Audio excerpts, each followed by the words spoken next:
రోజు 1000 మంది చర్చి ఫాదర్లు ఆ భగవంతుడికి ప్రార్థన చేసినారు. ఆ యేసు ప్రభువుకి ప్రార్థన చేసినారు. ప్రార్థన చేసిన ఒకే ఒక అర్ధ గంటలో ఈ రోజు తుఫాను లాగా వర్షం రావడం చాలా సంతోషం అయితే ఉందమ్మా. ఈ ప్రెస్ సోదరులందరూ ఈ రోజు ఇది కాదా నిజమైన విజయము?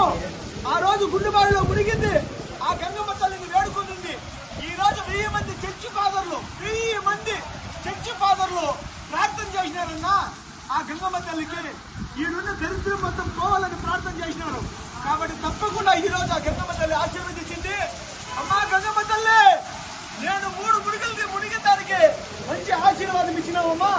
ఈ పొలమనేరు సుభిక్షంగా ఉండేటట్టుగా మేము చేసుకుంటాము. తప్పకుండా ప్రజలందరూ ఇంటికి కుళాయి బిగించే దినము దగ్గరలో ఉంది. మీ ఇండ్లన్నింటికి కుళాయిలు వస్తాయి. తప్పకుండా మీరందరూ సంతోషంగా సుభిక్షంగా ఉండండి.